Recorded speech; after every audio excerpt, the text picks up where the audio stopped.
known to be one of the Indian Dota 2 scene's long-standing pro Dota players. He's had a very good run in some of the best teams in the country.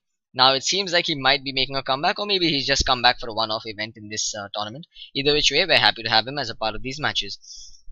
Luna has been picked up by FoE, so that's going to be their hard carry option, it seems. iDG, meanwhile, still thinking their options through. They've got about 58 seconds on the clock. Again, it's really hard to predict what IDG is gonna pick because I'm not too sure about their playstyle. Seeing that they've picked up the Leshrac, it seems like they might be looking to take down towers early. It seems like they might be looking to get some kind of push potential going their way. So, I mean, I wouldn't be surprised to see heroes that have decent crowd control coming in. But no, it's gonna be the Life Stealer pickup. Sorry, the Storm Spirit pickup. And so expect some infest bombs coming out with the Life Stealer and the Storm Spirit. That's actually a very smart pickup. If, of course, they can manage to ban out the right heroes in the next one. I would expect them to ban out maybe the Queen of Pain in the next phase. 10 seconds remaining. And as for offlane options, they've got plenty available. Maybe the Bounty Hunter still. Windrunner still in case they need to go for a slightly safer option. Of course, there's some more unconventional ones or old school ones, such as the Magnus maybe on the offlane. But I mean, it's anybody's guess where this draft is headed. There's about 1 minute and 6 seconds on the clock for FoE and the next ban. That's basically their reserve time that they've been eating into. Clockwork is going to be banned out by FoE, so they're limiting offlane options, and rightly so. iDG has opted to ban out the Queen of Pain. I completely agree with this, and I guess I'm going to be eating my words about saying that FoE might be the stronger team here. Right now, I feel iDG has the stronger lineup. That is, of course, subject to their execution.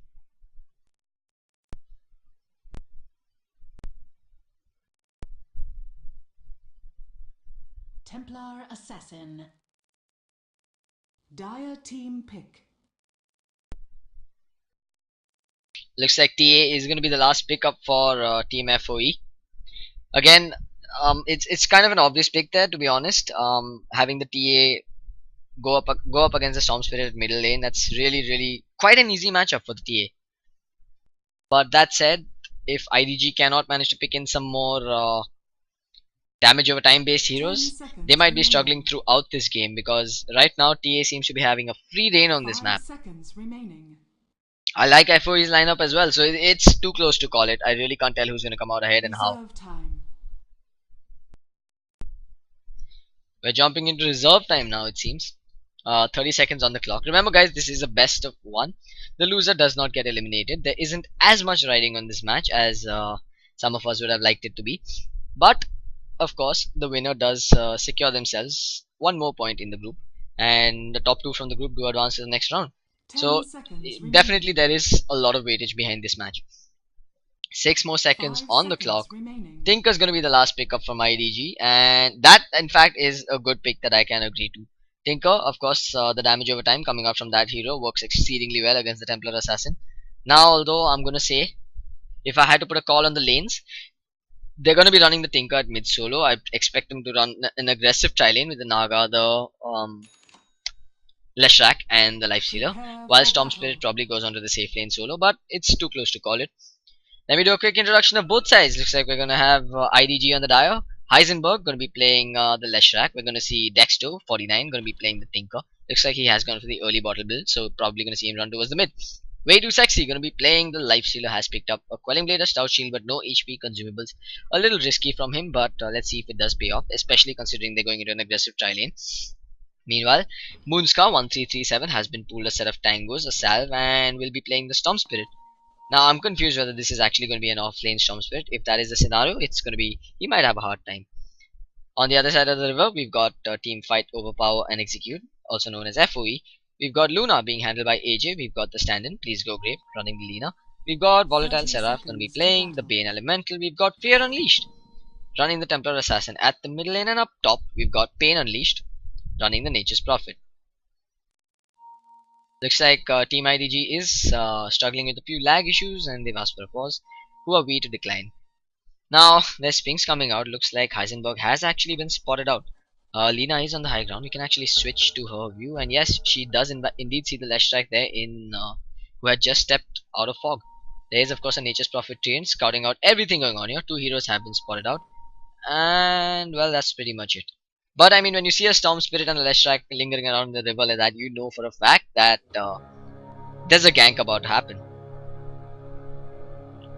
Those of you just tuning in, this is Digital Wars Season 1 Group C matches, and of course this is FoE versus iDG, both Indian Dota 2 teams, facing off for a top spot in the group. So iDG decides to 5-man up at near the bottom rune, and they do pick up the Illusion rune. That's going to help Storm Spirit, who indeed is going to be running the offlane solo. He's going to have an extremely difficult time here against this trial of the Bane, the Lina, and the Luna.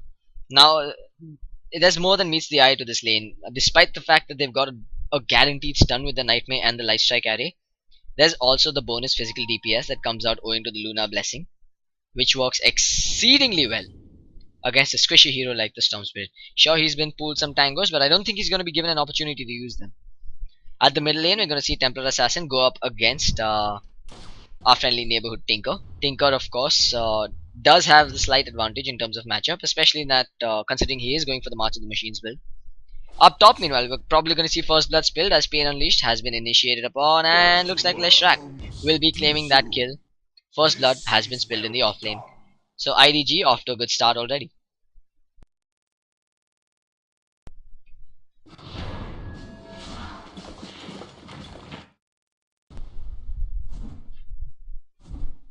At bottom lane, we're going to see Luna continue to keep her CS up. 3-1 on the Luna.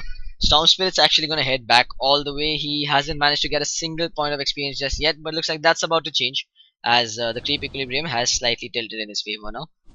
That said though, you already see the Lina stacking and pulling. That's going to be an entire wave of experience denied to the Storm Spirit. Meaning, once again, the offlane Storm Spirit not going to be able to prove too successful just yet. At the middle lane though, it looks like Tinker and Lanaya have gone blow for blow. Bottle coming out for the Tinker, it would seem, as TA already has a bottle up and running.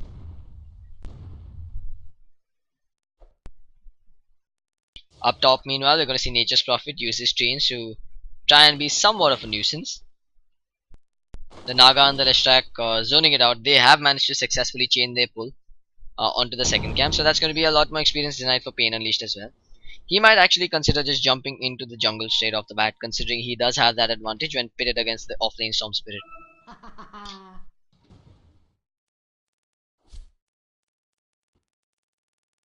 At mid though, looks like Tinker is doing a decent job of out-CSing the Templar Assassin. He's sitting at 10-1 compared to the 7-2. Again, nothing significant. Both sides just opting to play a slightly passive. Have a look at this. Volatile Seraph with a smart move puts down the sentry ward at the ancient camp, realizing that Storm Spirit might want to consider stacking those for the Tinker at mid. Speaking of Tinker at mid, TA has the double damage rune, is looking to make a go on Tinker, but the laser miss, preventing those auto attacks from dealing enough damage.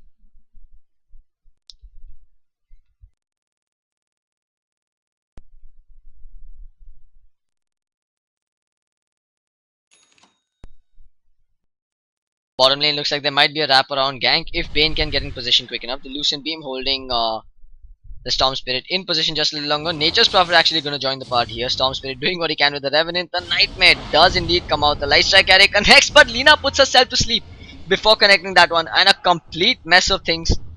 It looks like FoE has failed a very easy gank on an off-lane Storm Spirit who has practically no levels. That kind of mistake usually doesn't go unpunished.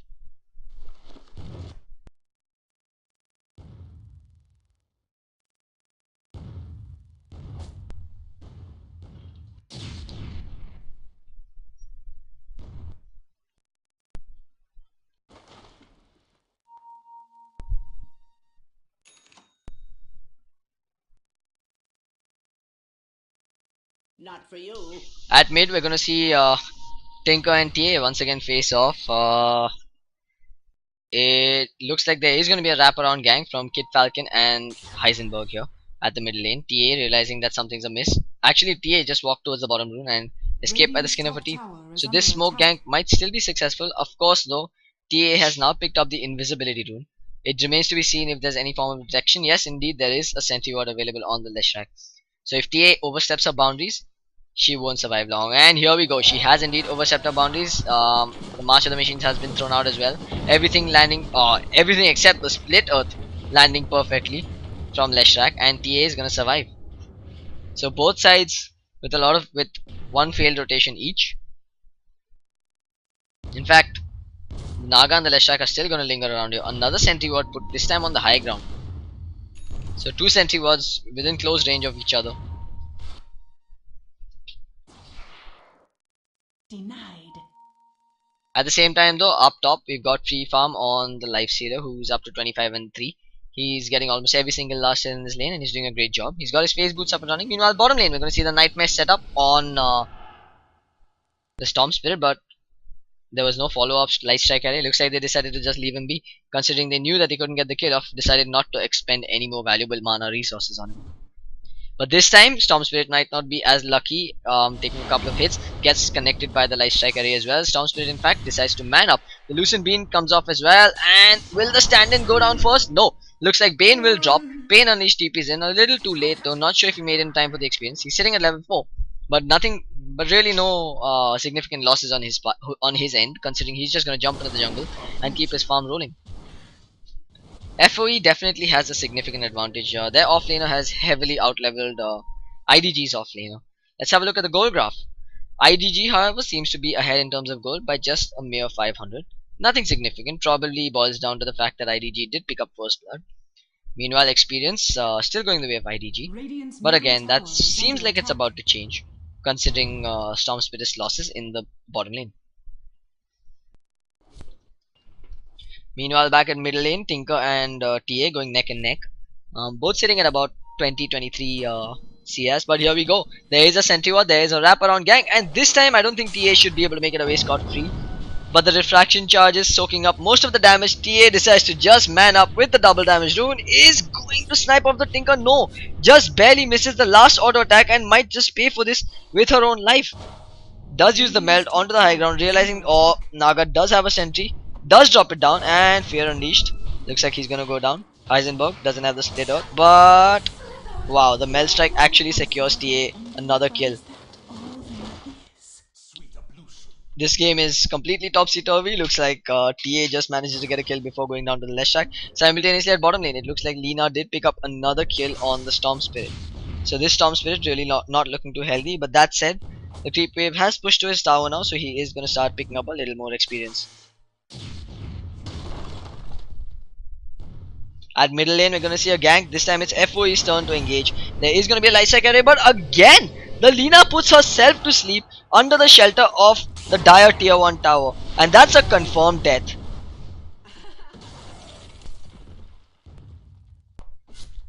So Tinker picks up another kill. A lot of misplays coming out from both sides, I'm going to say.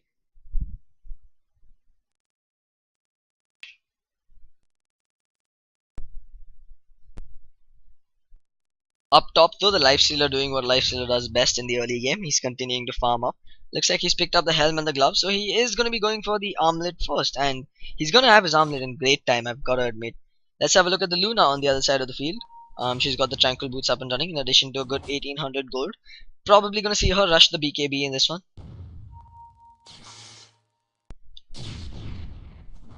Radiant's top tower is under attack. There is a regeneration rune that has respawned, by the way, at bottom river.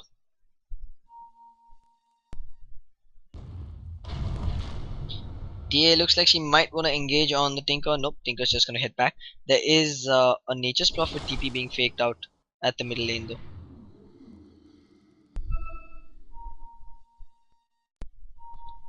We're gonna see Lina and the TA walk right into the Leshrac and the Naga Siren, but Lesh looks like he's gonna be the first to fall. The laser coming out just in the nick of time. Lesh does indeed go down as TA picks up the Naga on the backline. The sleep setup on the Tinker. Tinker might not be long for life either. Refraction available. Light Strike array collects. The meld hit does as well. And suddenly FoE is on a roll as 4 heroes rotated in for that one. They got 3 kills, and now at bottom AJ looks like he's gonna get a solo kill as well. So 4 kills going the way of FoE across the map, and they're suddenly looking extremely strong going into this game. That was a well executed gank at middle lane.